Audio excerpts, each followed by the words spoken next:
Hi, and welcome back to another episode of Lawson Woods, Pacific Northwest.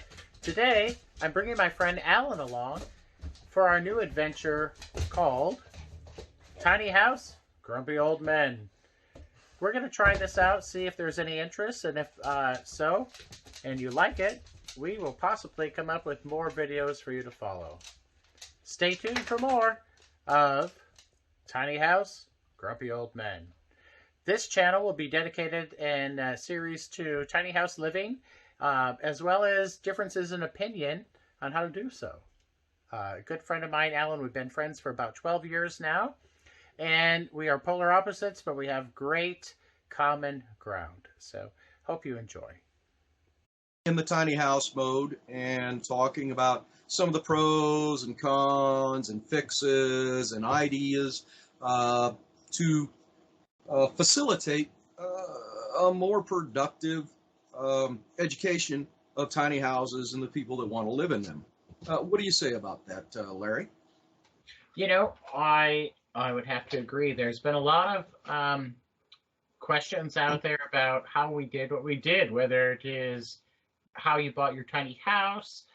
One question I got recently was, can you finance a tiny house? Well, yes, definitely you can. I sold my other tiny house, but there was not enough profit that it paid for the entire new tiny house. So I did finance that. There are a few companies that will do such a thing. If you want, later on we could put a link to some of those financial institutions that will do such. But mind you, you have to have a certified tiny home. That means it has to be built by a certified builder that can guarantee that it has been built to specification for RVs, basically. That's a great point, Alan. And I would say most of those loans, in my understanding, are considered RV loans. Is that correct? Yes, most of those loans are considered RV loans.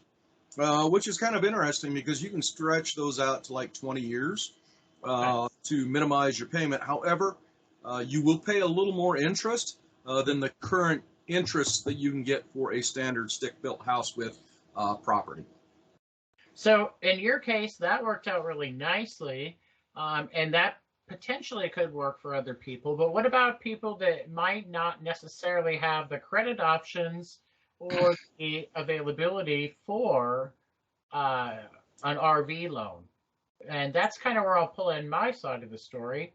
I was able to go through a private person, a private lender, actually through the Tiny House Listings channel that you'll find online, and came up with an arrangement with the individual. It was signed by a notary, and there's a legal binding contract. And we were able to come up with, I was actually very fortunate. I'm not going to go into the rate, but I got a very good rate as well, even lower than the bank, surprisingly, at the time. So nonetheless, I just think there are still other options out there for those that might not be able to get the traditional RV loan. How do you feel about that? What do you? No, I even have experience with that in my youth. In some areas of the United States, you can find people who will finance you.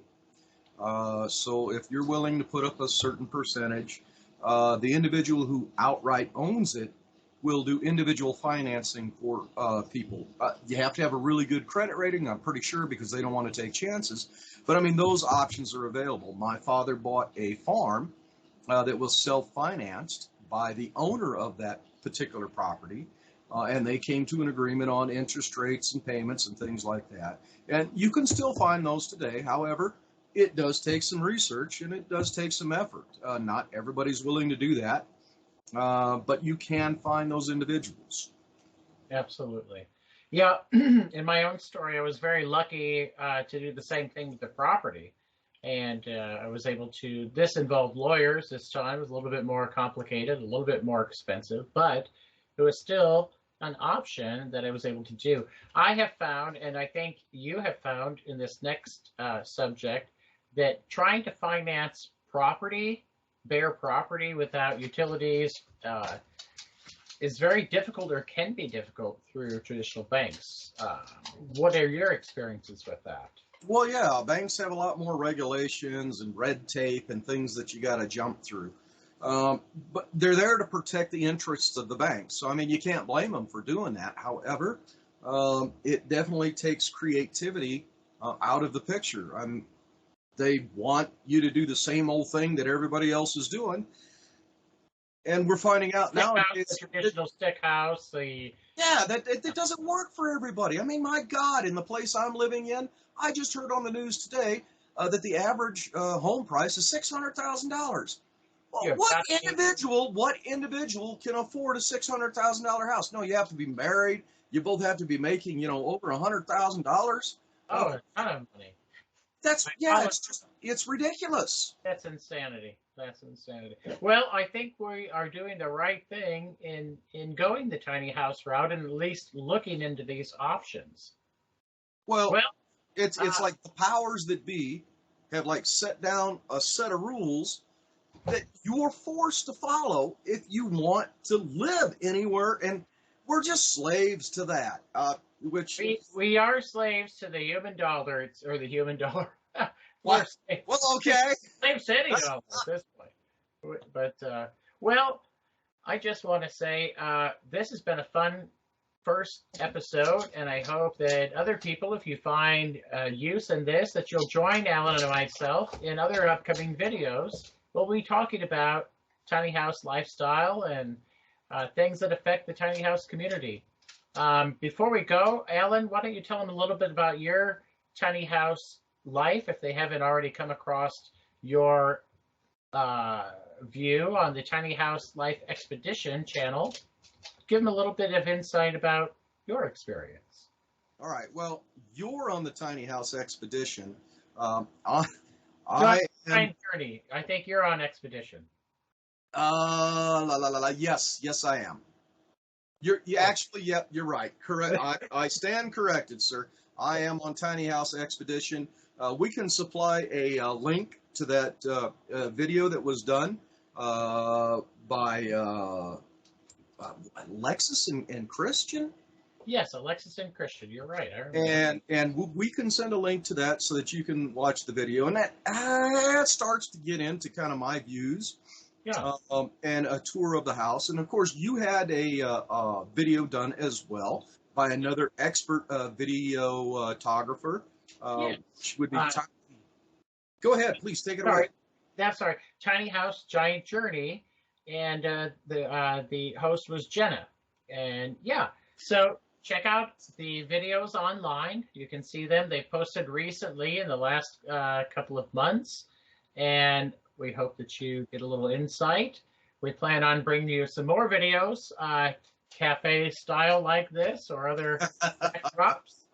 And we've been friends for a good long time, and have both inspired each other. At least I can say you've inspired me, and I think we'll have a great time sharing our ideas. So stay tuned to upcoming videos, and we'll be back another time with more.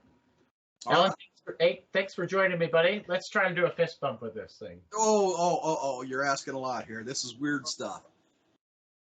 Bam! All right. We'll be back. Ciao. Technology is kind of an interesting thing. So we will play around with this. Hopefully we can perfect it and make